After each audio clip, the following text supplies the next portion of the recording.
Continuamos con nuestro estudio de el poder del sufrimiento. Vamos a entrar al tema de resistencia en el sufrimiento. Vamos a orar. Padre, te damos gracias por la oportunidad que nos das de seguir aprendiendo de tu palabra. Ahora con respecto al sufrimiento, para que podamos tener una perspectiva correcta de lo que tú quieres hacer a través de nosotros, aún en esas situaciones que no nos gustan, pero que a veces es necesario, porque también a través de eso podemos glorificarte. Ayúdanos a poder hacerlo de acuerdo a tu santa voluntad y que podamos aplicar cada de estos principios que estamos aprendiendo en nuestra vida, especialmente en esos momentos que tengamos que pasar por alguna situación complicada según tu voluntad. Y vamos a seguir con el poder del sufrimiento, segunda parte. Lo que hacemos, ponemos en tus manos este estudio para la gloria y honra tuya. Gracias por este día, por este domingo. En Cristo Jesús oramos. Amén. Ok. Ya hemos visto el estudio de Pablo que nos ha revelado que él es un gran modelo que soportó victoriosamente todos los sufrimientos, las pruebas y todas las persecuciones. Y él lo hizo no solo porque tenía que vencer varios obstáculos para llevar a cabo la obra de Dios, también porque había una razón superior. Él decía, por lo cual, teniendo nosotros este ministerio según la misericordia que hemos recibido, no desmayamos. Segunda de Corintios 4:1. Y ahí este ministerio se refiere al privilegio que Pablo tenía de ministrar las verdades en el nuevo pacto. Después de contar las características gloriosas del nuevo pacto en 2 de Corintios capítulo 3, el Espíritu Santo, él habló del Espíritu Santo, habló de la vida eterna, de la resurrección, la libertad en el Evangelio de Cristo, y todo eso en 2 de Corintios. Pablo no podía ni iba a desmayar por las dificultades que estaba encontrando. Los problemas no podían hacer que Pablo descuidara su deber como ministro del nuevo pacto. Por eso en 2 de Corintios 4, 16, 18 dice, no desmayamos. Y ahí continúa dando 3 razones de por qué soportó el sufrimiento. Dice, por tanto no desmayamos, antes, aunque nuestro hombre exterior se va desgastando, el interior no obstante se renueva día con día. Porque esta leve tribulación momentánea produce en nosotros un cada vez más excelente y eterno peso de gloria, no mirando nosotros las cosas que se ven, sino las que no se ven, pues las cosas que se ven son temporales, pero las que no se ven son eternas. Nuestra cultura moderna nos ha dificultado mantener siempre una apreciación del concepto de la resistencia. Los avances en la ciencia y en la tecnología nos han llevado a esperar atajos y soluciones rápidas para evitar el dolor y la incomodidad. Un ejemplo de eso lo constituye la sobreabundancia y comodidad de los calmantes que tú puedes adquirir sin receta médica. Y hay muchos. Los anuncios publicitarios alegan que con solo tomar 1 o 2 píldoras, rápido vas a sentir alivio de un dolor de cabeza, de gripa, de dolores o molestias físicas. Eso es lo que venden en la tele hoy día. Raras veces hay una disposición de no apresurarse y que aprendas a resistir en un mundo de alivios rápidos, de dolores y de comodidad para las criaturas. Pero la perspectiva eterna de Pablo se vuelve evidente ahí en los versículos 16 y 18. Cada una de sus 3 razones para resistir enfatiza el valor de lo que es duradero sobre lo que es fugaz. Son importantes para nosotros siempre que batallamos con una prueba de sufrimiento y nos abrume la inmediatez del dolor y las circunstancias. Por eso vamos a analizar la resistencia. Lo espiritual es mayor que lo físico. Resistencia. Lo espiritual es mayor que lo físico.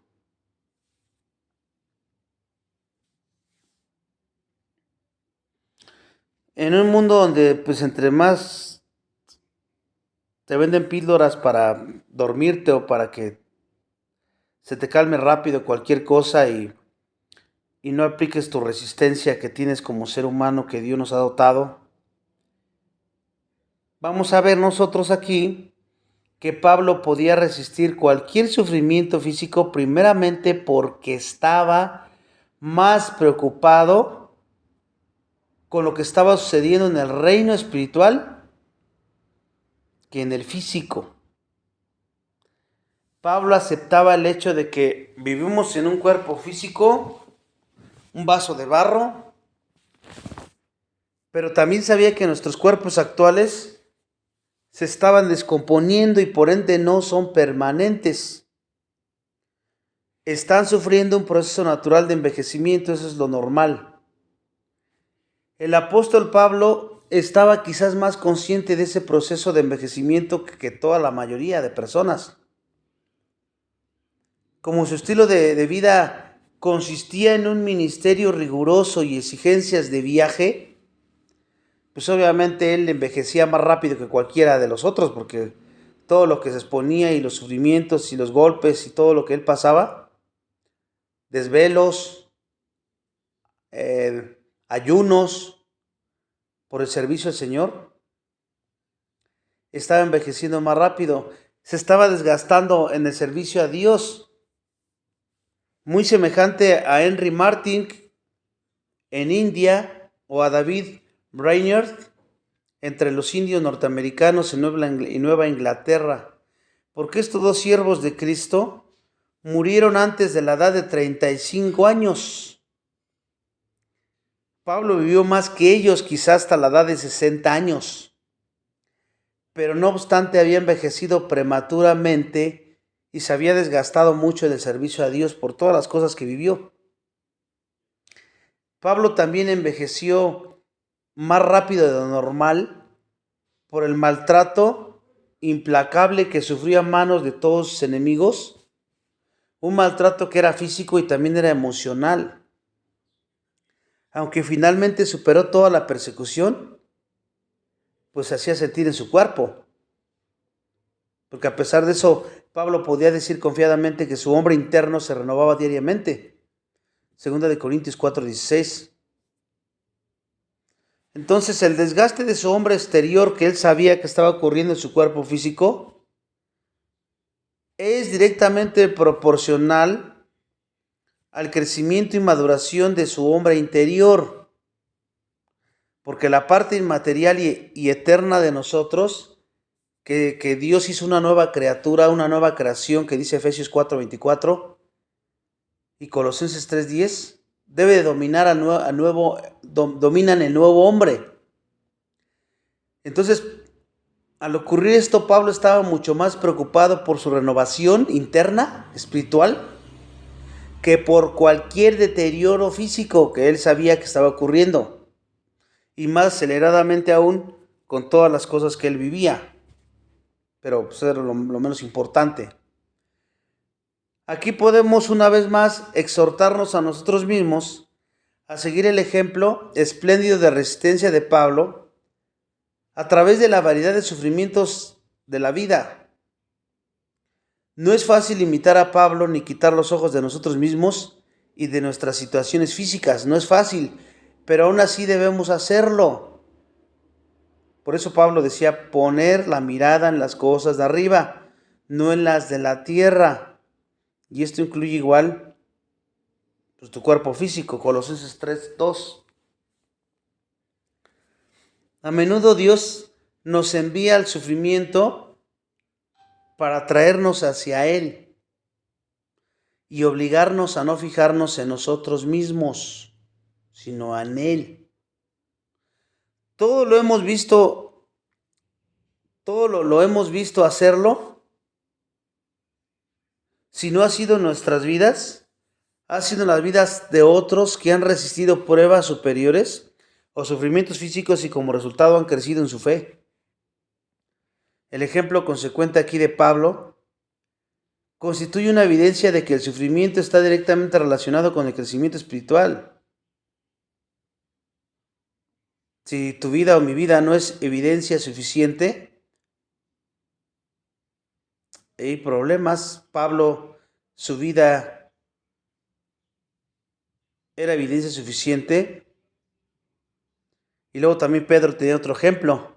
Mas el Dios de toda gracia que nos llamó a su gloria eterna en Jesucristo, después que hayas padecido un poco de Él mismo nos perfeccione, afirme, fortalezca y establezca. Primera de Pedro 5:10.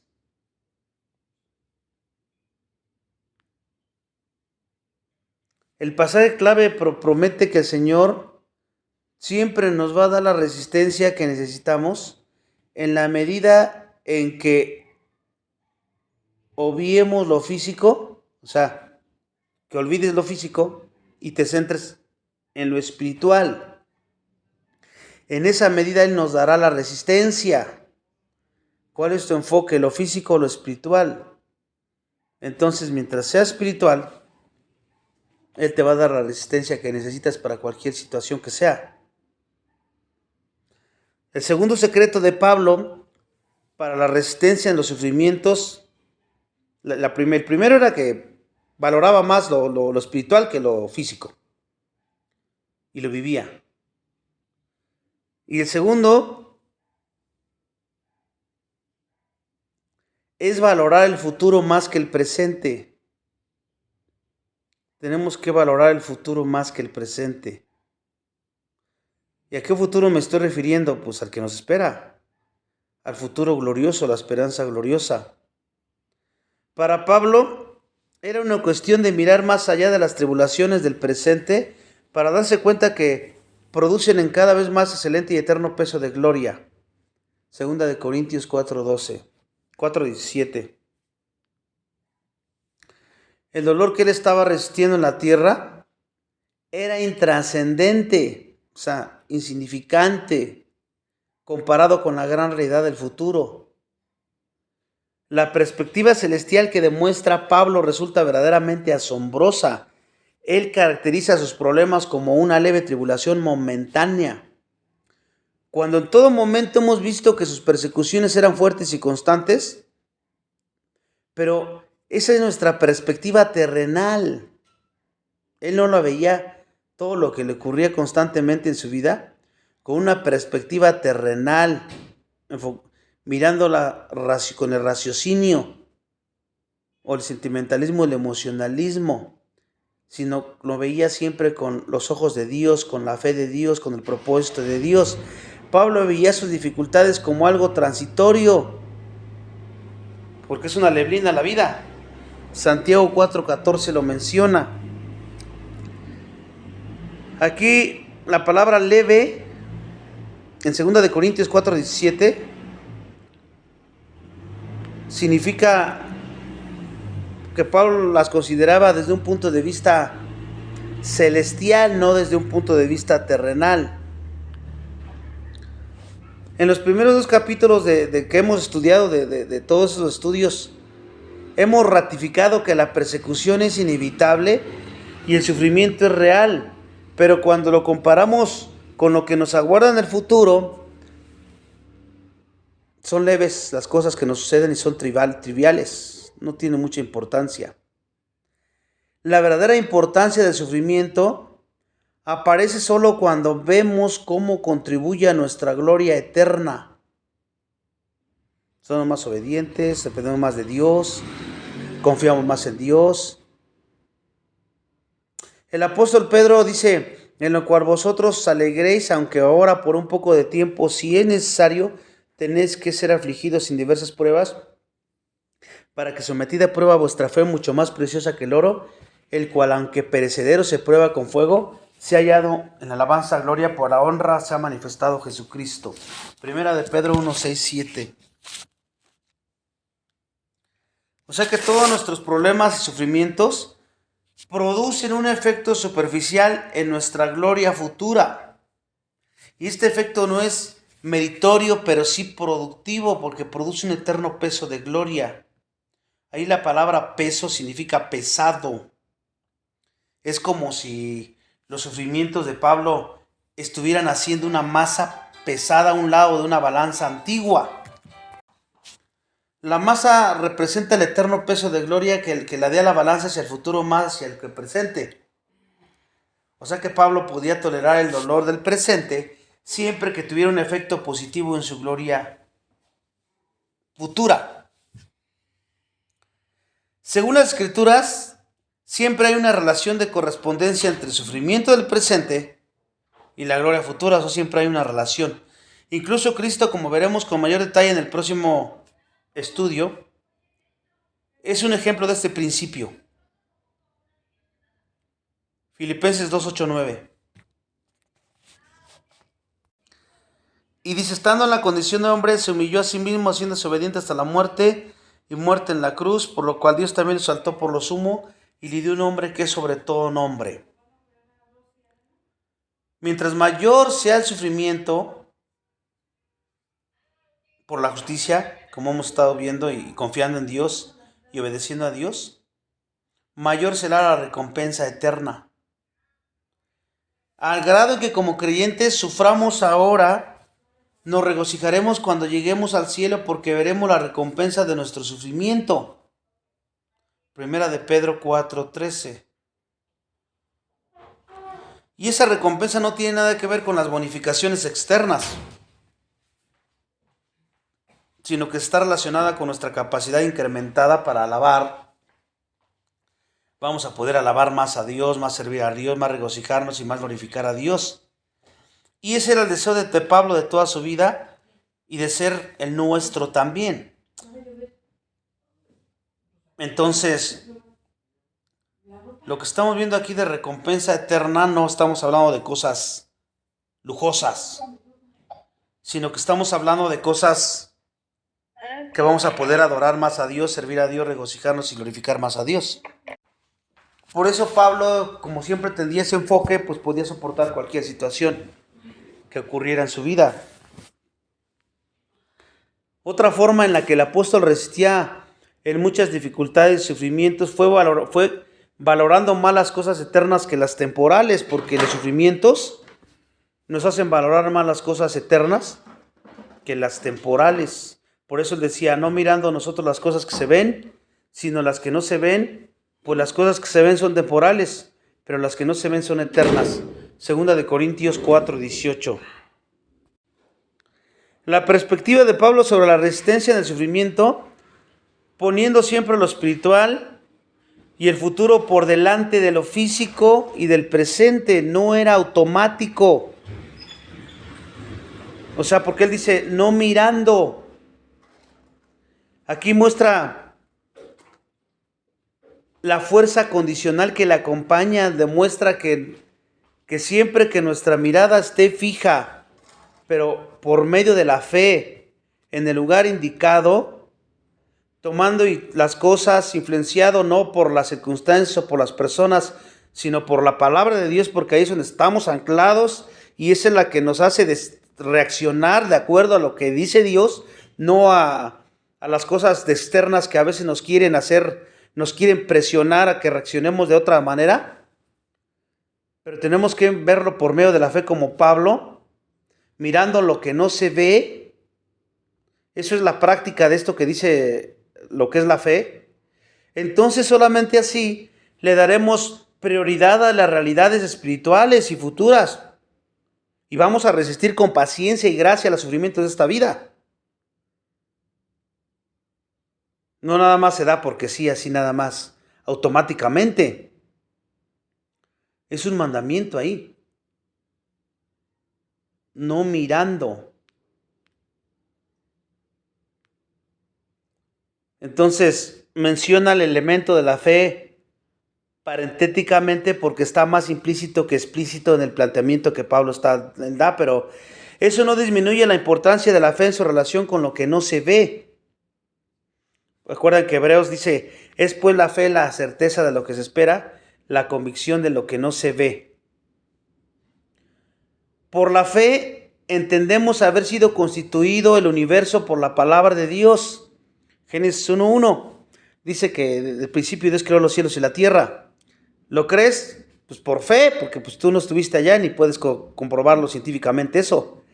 Pero ahí entra la fe. De modo que lo que se ve fue hecho de lo que no se veía, porque Él lo hizo de la nada, Dios, de su palabra. Pero sin fe es imposible agradar a Dios, porque es necesario que el que se acerca a Dios crea que le hay y que es galardonador de los que le buscan. Entonces, entendiendo un poco más lo que es la fe ya en la práctica, a través de todo esto que estamos estudiando, la fe constituye un componente fundamental de la vida cristiana y por su propia definición podemos ver que Dios le da una alta prioridad a lo invisible por encima de lo visible. O sea, Dios le da más importancia al futuro, a las cosas que nos esperan, que son invisibles todavía porque todavía no las tienes. Las crees por fe porque Dios te lo dice, pero tú las tienes como prioridad aún de todas las cosas que te ocurren o de todas las situaciones que tú puedes ver aquí. Tal como Pablo, que reconoció esa prioridad siempre, no debe ser nada diferente para nosotros que queremos ser obedientes, ya sea disfrutando tiempos de bendición y comodidad, si Dios así lo quiere, o resistiendo en tiempos de dificultad y sufrimiento, también si Dios así lo quiere. Durante su ministerio, Pablo estaba absorto en el mundo eterno e invisible, o sea, él vivía allá. Esa es la clave para soportar todo, porque él estaba allá, desde el momento que fue salvo, se la vivió allá, viviendo y actuando como si estuviera en el reino, ya en la gloria. Esas eran sus prioridades. Así antes que Jesús, acuérdense que dice, busca primero el reino de Dios, todo lo demás se dará por añadidura, haz tesoros en el reino de los cielos, no lo hagas en la tierra. Pablo vivía toda su vida allá. Por eso lo que acontecía aquí, pues no le afectaba tanto, porque pues su mente, su alma y su corazón estaban con Dios allá. Un reino en el que sus mayores preocupaciones, ¿cuáles eran? Pues adorar y glorificar a Dios, pese o pase lo que pase, servir a Cristo y salvar las almas de los hombres y mujeres perdidos, y se quedaba aquí. Pero todo el enfoque era allá. Cuando nosotros nos centramos en las cosas de un valor perdurable y genuino, o sea, estoy hablando de las cosas eternas, cuando tú realmente te estás enfocando y tú te puedes dar cuenta que así es, los dolores y las dificultades que nos ocurran o te ocurran temporalmente aquí, hasta las más terribles que te puedas imaginar, se van a volver muchísimo más soportables, hermanos. ¿Por qué? Porque tú estás viviendo allá, como Pablo, todo el tiempo. Pero la clave, ¿cuál es? La clave es nuestra prioridad. ¿Cuál es tu prioridad ahorita? ¿Y cuál es tu perspectiva? ¿Temporal o carnal o eterna? Jesús lo dijo en el Sermón del Monte: no hagan tesoros en la tierra donde la polilla y el orín los corrompen y donde ladrones caminan y hurtan, sino haced tesoros en el reino de los cielos, donde ni la polilla ni el orín corrompen y donde ladrones no minan ni hurtan, porque donde esté vuestro tesoro, ahí estará su corazón, y así vas a sufrir o vas a gozarte. No sé dónde esté tu corazón. Eso lo dijo en Mateo 6, 19, 21. Mateo 6, 19, 21. Y es la importancia de estar allá a través de la Escritura, enfocados en la eternidad, porque te lo recuerda la Biblia y te lo trae el presente a cada rato. Porque si no estás así, el mundo te empieza como una enredadera que les he dicho, y te empieza a envolver y te jalar y jalar y jalar, y después ya tus prioridades ya no son aquellas, sino son acá. Y es cuando empiezas a ver las cosas en una perspectiva humanamente, con el raciocinio, y ya lo estás viendo, te mueves no por las cosas invisibles, por la fe, sino ya tus respuestas son de acuerdo a lo que ves, a lo que sientes aquí. Y ahí es donde está el problema del creyente.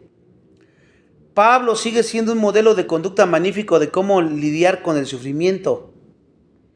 Pablo no confiaba en sus propias fuerzas, ni tampoco en ninguna fórmula secreta para una vida de éxito. Por el contrario, su clave para el éxito, ¿cuál era? Era mantener su centro de atención a donde estaba su centro todo el tiempo y no permitía que nada ni nadie lo hiciera mirar hacia otro lado o centrarse en otra cosa que no fuera el reino de Cristo y la gloria de Dios. Ese era mantener su centro. Y para llevar a cabo su visión, Pablo con toda confianza se nutrió del suministro completo de recursos espirituales que Dios nos da a todos los creyentes. ¿Cuáles son? Su palabra, la confianza en el poder del Espíritu Santo, el don o dones que tengas, el fruto, las oraciones de los hermanos cristianos. Pues tienes que echar mano de todas esas cosas. También, ahora, Pablo podía regocijarse constantemente de estas grandes provisiones de gracia. Y nosotros también podemos, pero el enfoque es el importante aquí. Porque eso no siempre resulta fácil, pero el verdadero gozo va a provenir de la perseverancia, facultada que por el Espíritu Santo, que Él te da o nos da para vivir la vida cristiana. Porque el gozo es una característica del fruto del Espíritu. Pablo decía, ¿no sabes que los que corren en el estadio, todos a la verdad corren, pero uno solo se lleva el premio? Dice, corred de tal manera que lo obtengáis. Todo aquel que lucha de todos se abstiene. Ellos a la verdad para recibir una corona corruptible, pero nosotros una incorruptible. Primera de Corintios 9, 24, 25. Si un atleta para ganar depende de su disciplina que tenga, se tiene que olvidar de todo, absolutamente de todo, y tiene que poner su enfoque allá, en la victoria, en el triunfo. Y eso que es perecedero, porque está peleando por algo corruptible, para obtener algo corruptible. Pues cuanto más razón un creyente, que lo que va a recibir es incorruptible, pues tienes que poner todo en el enfoque allá, tus fuerzas, tu disciplina, con el enfoque allá en la eternidad. Porque si ya estamos corriendo para ganar ese premio, no hay sufrimiento, no hay prueba, no hay persecución que pueda desalentarte ni derrotarte si estás centrado en lo que estamos viendo aquí. Y aquí llegamos entonces el silencio del Cordero de Dios. El silencio del Cordero de Dios es otro subtema. Y ahorita vamos a ver por qué se llama así. Hay encuestas aleatorias a varias personas de la sociedad occidental con respecto a sus ideas e imágenes de Jesús. Si tú le preguntas a alguien qué idea tiene de Jesús, y luego le preguntas a otro, y luego a otro, y luego a otro, vas a ver muchas opiniones diferentes, hablando de personas del mundo, ¿no? Muchos tendrán una imagen navideña, por ejemplo, que es un bebé de un pesebre, ¿no?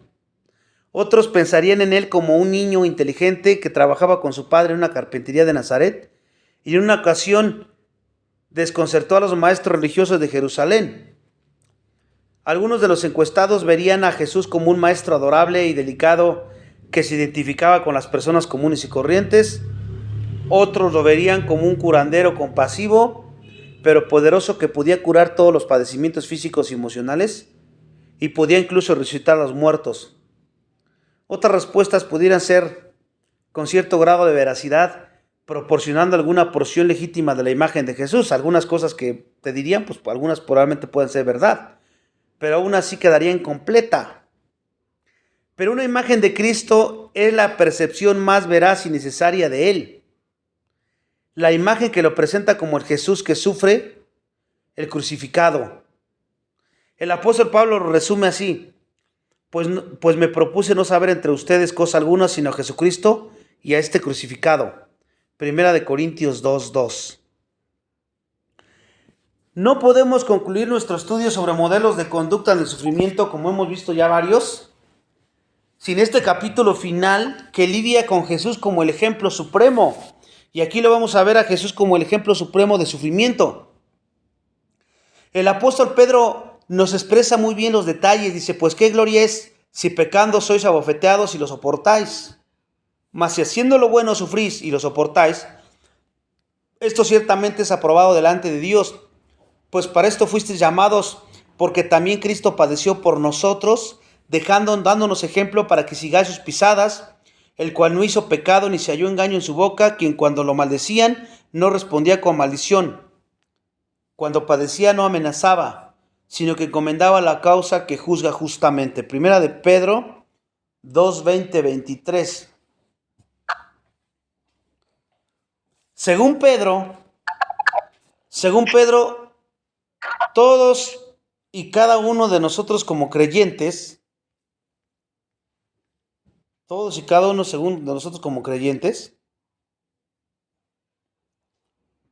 los cristianos estamos en desacuerdo con el mundo, sencillamente porque hemos sido llamados por Cristo.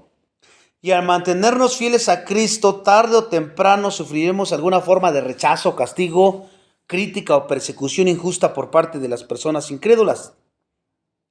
Nosotros ofendemos al mundo cuando adoptamos una postura de justicia o manifestamos un estilo de vida que refleje a Cristo. Eso es una ofensa para ellos, porque es cuando se ve más su maldad. Y es por eso que tenemos que esperar el sufrimiento. El propio Jesús les prometió a los creyentes que su unión con Él provocaría la hostilidad del mundo. Si el mundo os aborrece, sabed que a mí me ha aborrecido antes que a ustedes. Si fueras del mundo, el mundo amaría lo suyo, pero porque no sois del mundo, antes yo los elegí del mundo, por eso el mundo os aborrece. Juan 15:18-21. Pero quédense tranquilos. Dios no nos ha dejado completamente solos. Pedro dice, Primera de Pedro 2:21, que tenemos un ejemplo en el sufrimiento, el propio Cristo. Cristo establece la norma, la cual es que el camino a la gloria es el camino del sufrimiento. Hebreos 2:10. Y si tenemos en Jesús a tal líder, pues no nos debe resultar difícil entender la verdad de nuestro Maestro. En Mateo 10:21-25. Mateo 10:21-25, que dice, el hermano entregará la muerte al hermano y el padre al hijo, y los hijos se levantarán contra los padres y los harán morir, y serán aborrecidos de todos por causa de mi nombre, mas el que persevere hasta el fin, este será salvo. Cuando os persigan en esta ciudad, huid a la otra, porque de cierto os digo que no acabaréis de recorrer todas las ciudades de Israel antes que venga el Hijo del Hombre. El discípulo no es más que su maestro, ni el siervo más que su señor. Bástate al discípulo ser como su maestro y el siervo como su señor. Si al padre de familia llamaron Belcebú, ¿cuánto más a los de su casa? Y aquí entramos a ver el ejemplo de Jesús. Cuando experimentan una prueba o resistencia, un periodo de sufrimiento, muchos creyentes quieren hacerle preguntas a Dios como estas. ¿Por qué me está sucediendo esto a mí? ¿O qué mal he hecho yo para merecer esto? Y algunas otras más. Y este tipo de preguntas por lo general se formulan al comienzo de una prueba, mucho antes de que aparezca un propósito. Aquellos que sufren, aquellos que tratan de aconsejar a quienes sufren, rápidamente mencionan el pecado como la causa estándar de la angustia. Y esto nos lleva a un error que tuvieron los discípulos. Hay un error en Juan 9:2. En Juan 9:2, con respecto al hombre ciego, ¿se acuerdan que estaba un hombre ciego y que le preguntaron a Jesús, Rabí, ¿quién pecó, este o sus padres, para que haya nacido así? Y Jesús los corrigió de inmediato, le dijo, no es que pecó este ni sus padres, sino para que las obras de Dios se manifiesten en él. Juan 9:2-3. Y no pasemos desapercibido a Job. Elifaz, Bildad y Zofar estaban equivocados en sus valoraciones impertinentes y equivocados de la situación difícil de su amigo Job. Ellos decían que él estaba sufriendo por algún pecado. Job no estaba sufriendo porque él hubiera pecado. Job 1:1, Job 1:1 y Job 2:11, todo el capítulo 1, que ya lo vimos, y el 2 al 11, él menciona algunas cosas, ¿no? Nuestro Señor Jesucristo en su propio sufrimiento y muerte aparte de Job. Jesús constituye un ejemplo sin igual de la realidad de que alguien puede estar completamente en la voluntad de Dios, ser dotado de un modo supremo y ser usado por Dios en el ministerio, ser perfectamente justo y obediente para con Dios, como lo escucharon hoy, pero aún así experimentar un sufrimiento tremendo. Ahí está el ejemplo de Job. Jesús fue juzgado y ejecutado como un criminal, y aún así, a diferencia de Job, porque Job era pecador también, pero Jesús no. Él no había hecho nada malo. Él fue la máxima víctima entonces del castigo y el sufrimiento injusto. De este modo nos proporciona la norma de cómo responder a nuestra persecución injusta, porque todos los demás hombres que hemos visto, pues han sufrido, pero pues todos han sido pecadores. Y eso es lo menos que se merecían, ¿verdad? Pero aquí vamos a ver un ejemplo a través de Jesús de realmente un sufrimiento que es injusto. O sea que cualquier sufrimiento que llega a tu vida nunca es injusto. Siempre es dar gracias a Dios porque estás sufriendo infinitamente menos de lo que deberías estar sufriendo en el infierno por los pecados que cometemos. Entonces aquí hay un contraste tremendo con Jesús. La propia naturaleza y circunstancias del sufrimiento de Cristo desenmascaran cómo completamente la idea de la actualidad de que los cristianos que sufren siempre son pecadores o porque están fuera de la voluntad de Dios, como algunos creen eso. Si Jesús fue el Hijo perfecto, impecable de Dios, sufrió tanto, entonces ¿cómo pueden los cristianos que son tan imperfectos, cómo podemos nosotros esperar librarnos de todos los sufrimientos? Si Jesús, que fue perfecto, no lo libró, pues ¿cómo nosotros imperfectos y pecadores podemos esperarlo? ¿Y por qué? La respuesta es que no podemos. Primera de Pedro 2, 20, 23 también lo menciona. Primera de Pedro 2, 20, 23. Tal teología de cero sufrimiento, que hay una teología de que el cristiano verdadero no sufre, si se lleva a su extremo lógico, debe argumentar que Jesús se encontraba fuera de la voluntad de Dios, entonces también. Entonces, ¿por qué sufrió Jesús? Murió en la cruz. Ese pensamiento sobrepasa la teología errónea de que el verdadero creyente que anda en la voluntad de Dios no va a sufrir. Eso es completamente herético. Analicemos más de Primera de Pedro 2:21. Primera de Pedro 2:21. Ahí vamos a ver un poco más del significado de las dos palabras griegas y cómo el entendimiento de ellas nos ayudará en nuestra relación con Cristo y el sufrimiento. Dice ahí Pedro, dejándonos ejemplo para que sigáis sus pisadas. Está hablando de Jesús. Aquí la palabra ejemplo significa escribir debajo. Ejemplo, escribir debajo. ¿Y qué significa eso? Aquí lleva consigo la idea de un chico que está aprendiendo a escribir el alfabeto poniendo un modelo debajo de la superficie. Así como ahí venden letrotas grandotas que las pones y con ellas puedes escribir. Y haces bien bonita el abecedario. Pues de la misma manera, Cristo es nuestro modelo a copiar en la medida en que esperamos el sufrimiento y cómo manejarlo. Él es nuestro modelo, es nuestro calca, por decirlo también así. Entonces tú tienes que imitar y tienes que copiarlo. Aquí la palabra pisadas también significa línea de huellas. Línea de huellas, pisadas o pistas. ¿Qué significa? ¿Qué está diciendo Pedro ahí? Bueno, que Jesús es nuestro ejemplo en el sufrimiento y cómo manejarlo, y debemos seguir la pista de Jesús, porque el camino de la gloria que Él transitó es el camino de la justicia, y el camino de la justicia en un mundo injusto pues es también un camino de sufrimiento injusto, como le pasó a Jesús. Si queremos estar en el camino correcto, tengo que seguir sus pisadas de Jesús en todas las áreas de su vida, especialmente en el sufrimiento. La idea aquí es, como Pablo lo menciona, y también todos los que quieran vivir piadosamente en Cristo Jesús padecerán persecución. Segunda de Timoteo 3:12. Segunda de Timoteo 3:12. No todos los cristianos sufrirán de la misma manera, hermano. O sea, no todos van a sufrir el mismo grado. Pero aquellos que traten de transitar el camino de la justicia, o sea, los creyentes que vamos camino a la justicia y la obediencia a Dios, pues vamos a encontrar pruebas, adversidades y sufrimientos sí o sí. Y el ejemplo de imitar cómo reaccionar ante eso es lo que estamos viendo a lo largo de todos estos estudios. Y el ejemplo supremo que estamos viendo aquí es a Jesús.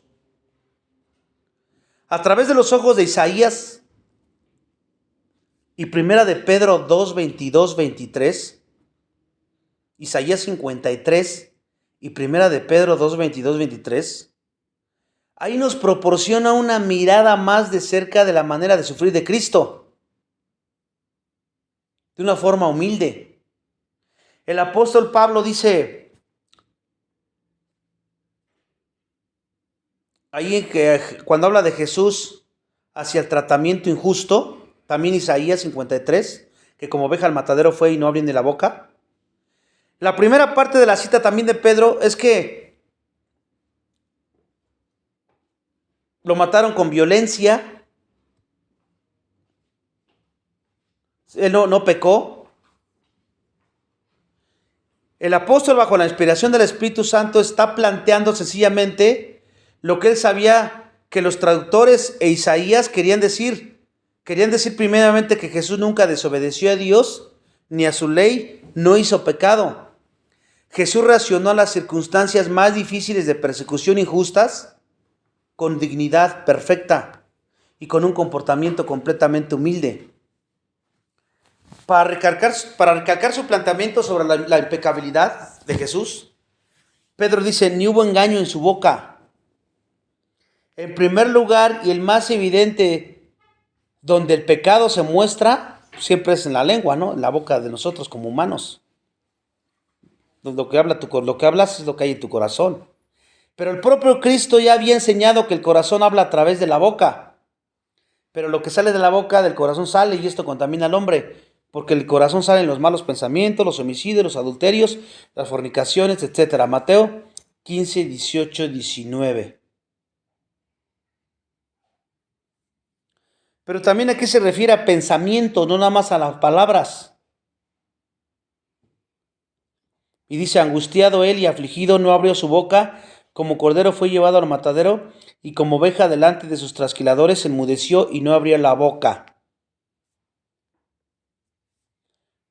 En una especie de ironía, tanto Pedro como Isaías comparan al Cristo que sufre, el buen pastor, con una oveja. Es de conocimiento común que las ovejas no son las criaturas más inteligentes ni autosuficientes.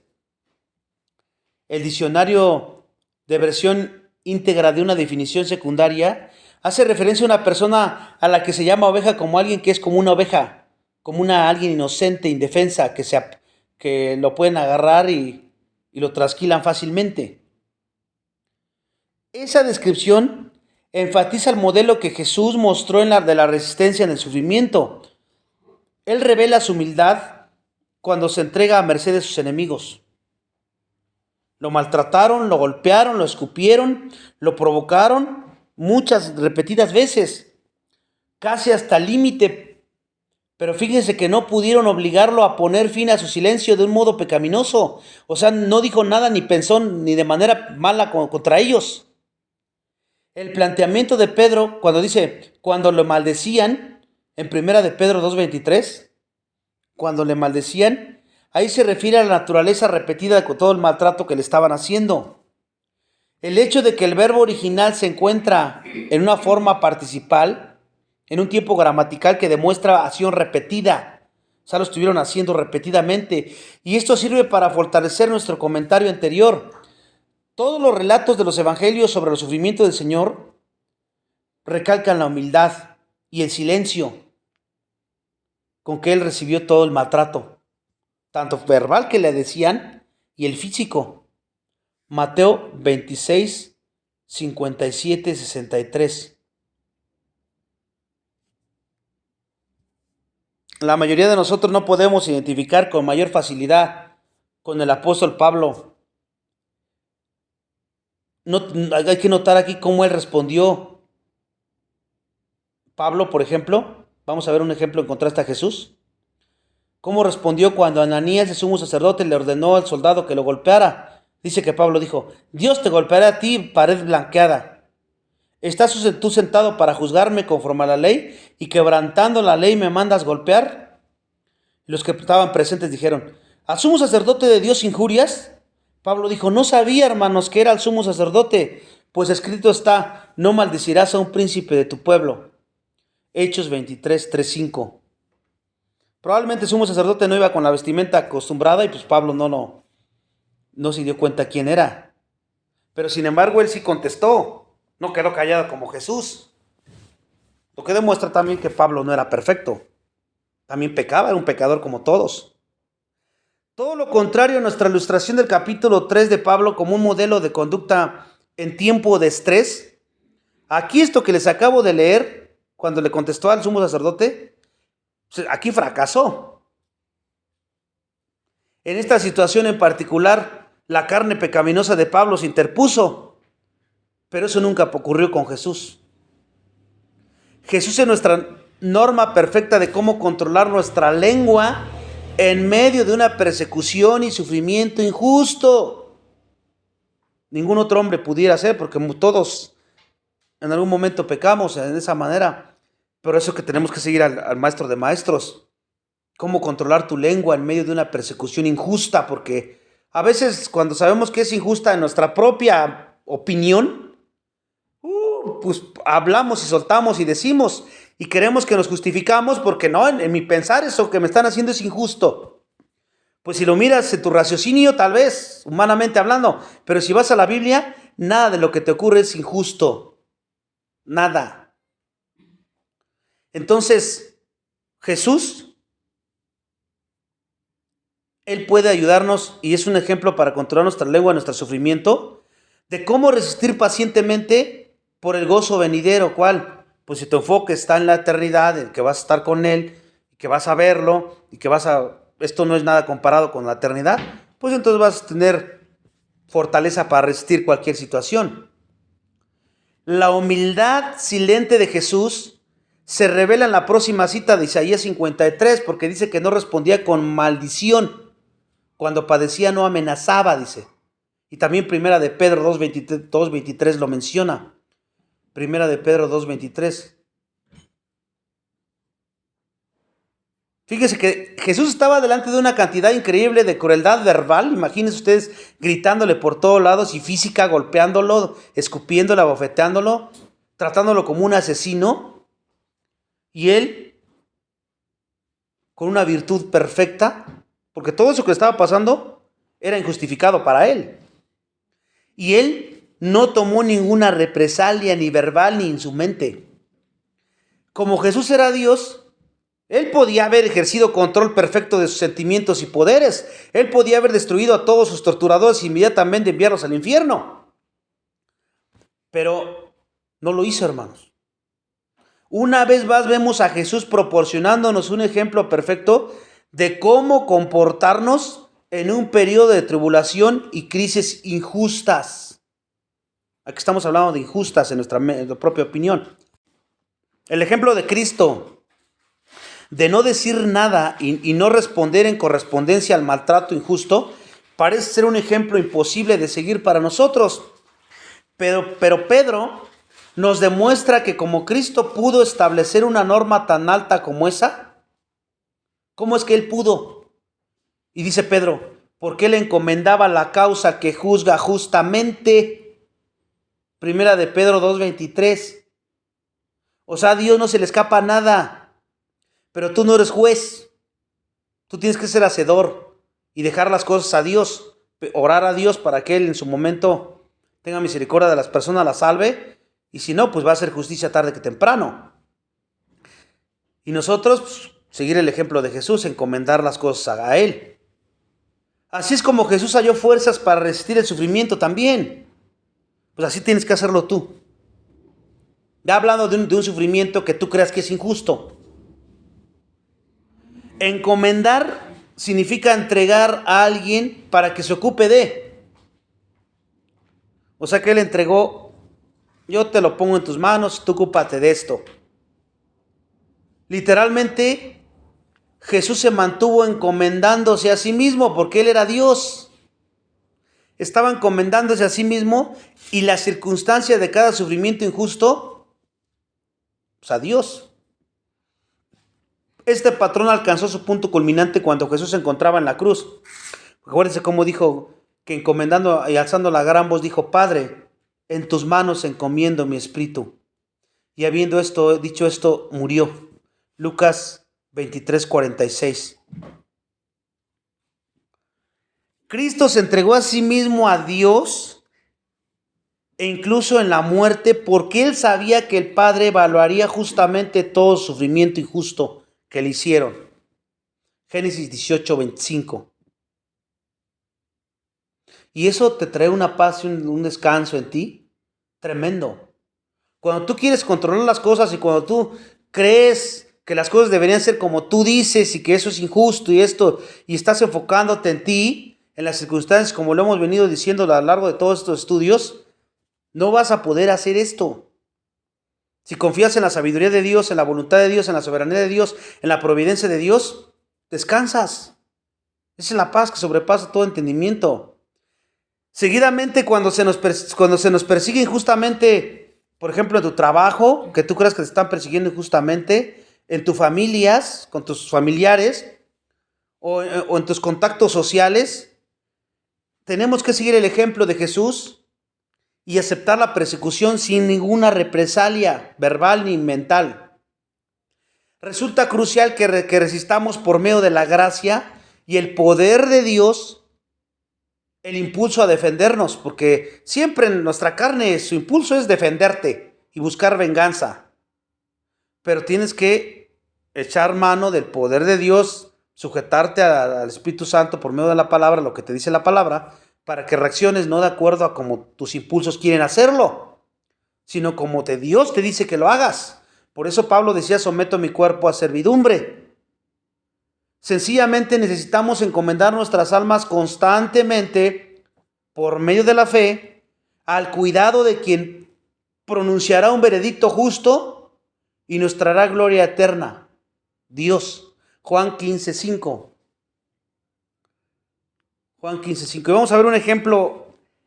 En el año de 1555, el obispo inglés reformador y mártir, porque lo mataron, se llamaba Hugh Latimer. Este hombre fue sentenciado a ser quemado en la hoguera por sus posiciones pro reforma.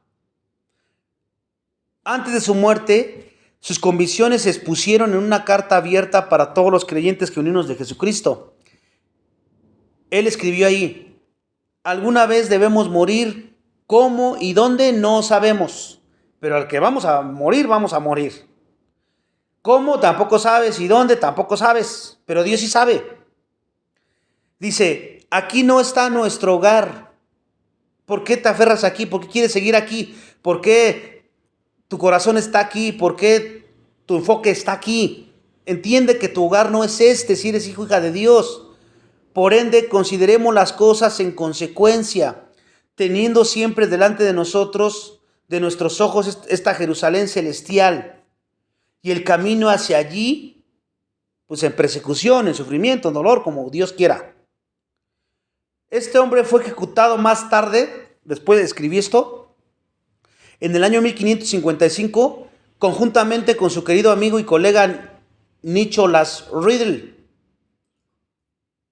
En ese momento, cuando se ascendían las llamas, porque lo quemaron,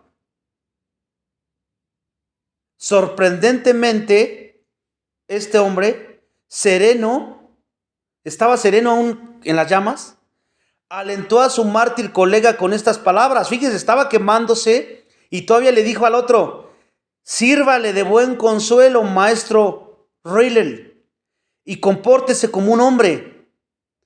Este día encenderemos una vela por la gracia de Dios en Inglaterra, que confío en que nunca será apagada.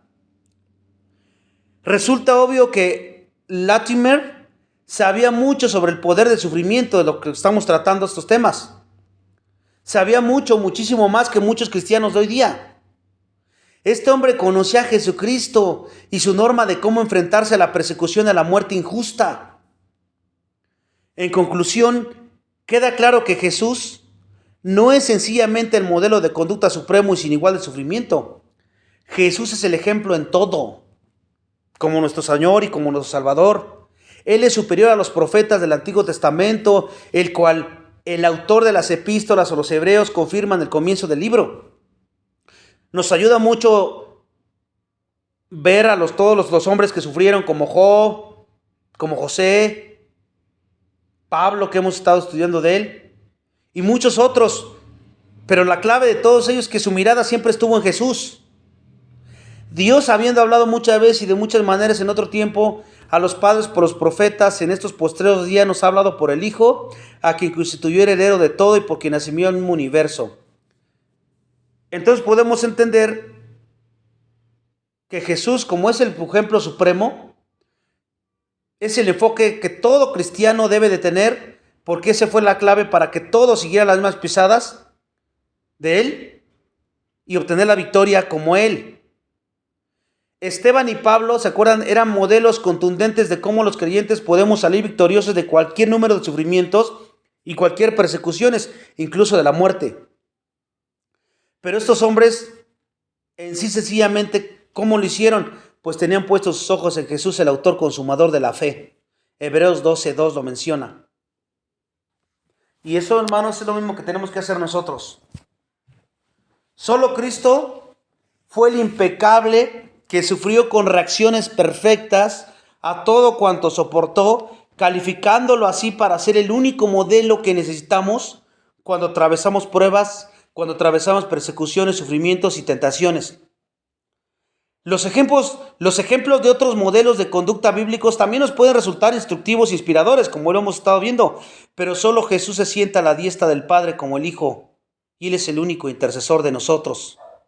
Hebreos 4:14-16.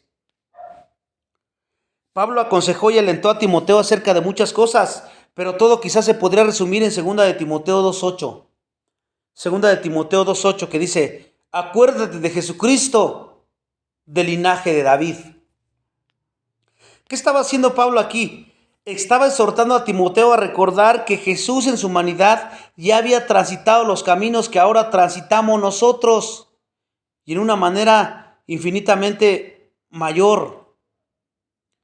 Cada vez que las cosas se pongan difíciles en tu vida, cada vez que se pongan difíciles, siempre podemos venir a Jesús en oración, orando a Él, confiando en que Él se identificará con los que estemos soportando, porque no hay nada que tú puedas sufrir que Él no haya pasado, y en infinitamente grados infinitamente mayores. Resulta verdaderamente reconfortante poder hablar con aquel que lo ha experimentado todo y ha salido victorioso cada una de las veces. Puede que otras personas traten de comprender nuestro sufrimiento, otro hermano que intente, ¿no? Pero nunca vamos a poder entendernos como Jesús nos entiende, hermanos, porque es el primerito al que tenemos que acudir. Cristo puede comprendernos a nosotros, sus hijos, con respecto a tus problemas que tienes, tus dolores que tienes en este momento, tus luchas normales que nos encontramos en la vida. Pero su comprensión ciertamente incluye aquellas ocasiones significativas en que nuestro dolor y nuestro sufrimiento parece insoportable, porque en algún momento podemos pasar. Si Jesús expresa una preocupación adorable por el más pequeño de nuestros problemas, pues ciertamente en su papel de perfecto que sufre, Él se va a preocupar por el mayor de tu trauma o de tu dolor que puedas estar sufriendo en algún momento. Entonces esto jamás se nos debe de olvidar. Seguir el ejemplo de Jesús. Él nos entiende, ir al trono de la gracia para hallar el oportuno socorro a través de la Escritura. Y ahí es donde somos fortalecidos, somos consolados, donde somos llevados al contentamiento, porque la palabra de Dios es viva y eficaz, nos da energía, nos levanta cuando estamos humanamente hablando destruidos, derrotados. Y es ahí donde tenemos que recurrir. Aquí vamos a terminar este estudio. El siguiente va a ser cómo prepararse para el sufrimiento. Por si aún no lo estás pasando, ya hemos visto cómo comportarte dentro del sufrimiento, aún de la muerte, y a qué ejemplo tienes que seguir. Ya vimos a Pablo, ya vimos a Esteban, ya vimos a otros del Antiguo Testamento, hemos visto a Jesús, pero cómo prepararte para el sufrimiento, porque tienes que estar preparado todo el tiempo. Pero eso es lo que vamos a ver, si no nos lo permite el siguiente estudio de esta serie, El Poder del Sufrimiento. Vamos a orar. Padre, te agradecemos la oportunidad que nos das de seguir aprendiendo de tu Hijo Jesucristo a través de estos estudios. Ayúdanos para poder vivir todo esto cuando nos dé la sabiduría para aplicarlo en el momento adecuado. Ayúdanos. Yo sé que algunos de nuestros hermanos están sufriendo, están pasando situaciones difíciles. Otros, por tu gracia y misericordia, pues estamos mejor.